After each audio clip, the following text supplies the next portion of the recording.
In Megillah Daf Zayin Amud Beis Mechayvinish Levisumi Bepurayad Lo Yada Ben Haman LeBaruch Mordechai want us to drink so much that they can't distinguish between cursed as Haman and blessed as Mordechai. Very puzzling statement. Paskin lahalacha Shulchan Aruch Orach Chaim Simetaf Reish Tzadi Hey Safe Base. What does this mean? When you say drink to the point that you can't distinguish, it seems that there is some kind of a point to compare between the two. But just after some glass of wine, you may not be able to distinguish.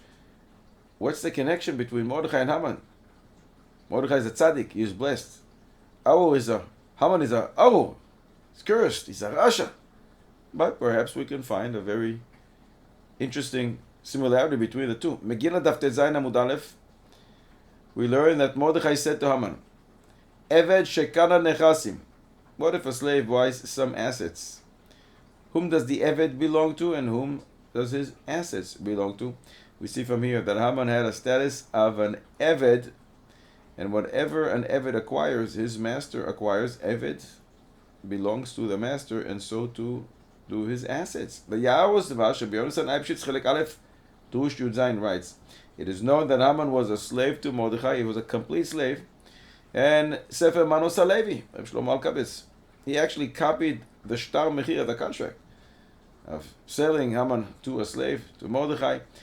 And he writes there, Haman, that he is enslaving himself and his descendants to always be slaves to Mordechai. Taima Dekra in Esther Perek Vav, Pasuk Yud Aleph, writes that Haman actually grew up among Jews. He proves it from the Targum Sheni, that Haman told King Achashverosh about all the different minhagim of Klal Yisrael. How would he know it? Not only that, it seems that he actually grew up in Eretz Yisrael. So Reb Chaim asked, how is it possible that they allowed him to live in Eretz Yisrael? You can't say that he became a convert because we don't accept converts from Amalek. You also can't say he was a goy because the Rambam writes in Perek Yud from Avodah Zarah Aloch Havav that we don't allow goyim to sit among us in Eretz Yisrael. It must be that he accepted on himself 7 mitzvahs and he was a ger toishav. So the Toisus in Erchin Daf Gimel Amud Aleph write regarding the obligation of women in Mikra Megillah, somebody who's half an Eved and half free cannot be moitzi, not anybody of his kind or not somebody else who is not his kind. Nashim va'avadim uktanim are exempt from Kiyas Megillah. Says the Toisus, this is what Tosefta says, but the Bahag Alochos Gedoylos. He adds that there are chayav in shmiya. Why are the chayav in shmiya? Because everybody was included in the decree. You see from the words of the Bahag that slaves were also part of the decree. It comes out that both Haman and Mordechai were within the decree of Haman, who actually decreed on himself to be eradicated. And if Haman was Mordechai's slave and Mordechai freed him, comes out that now he's a Jew, and now for sure he's included with his Gezerah. And therefore one has to drink a Purim so much so that he can't distinguish whom is exactly included in this decree.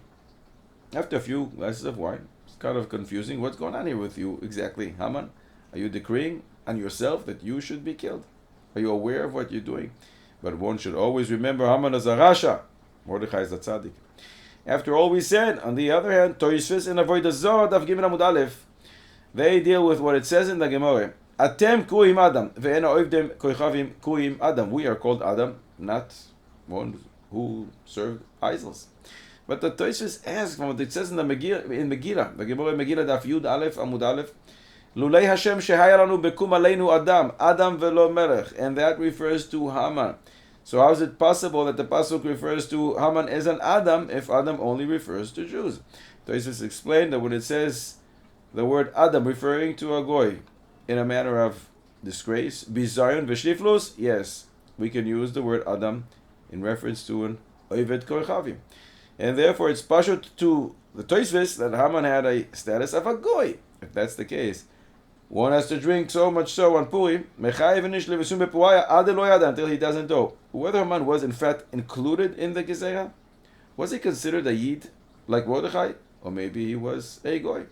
A few glasses of wine with all the sources that we brought can get a little confusing, but one will always remember Haman is cursed, he is a Rasha. Mordechai is blessed, he is a Tzaddik.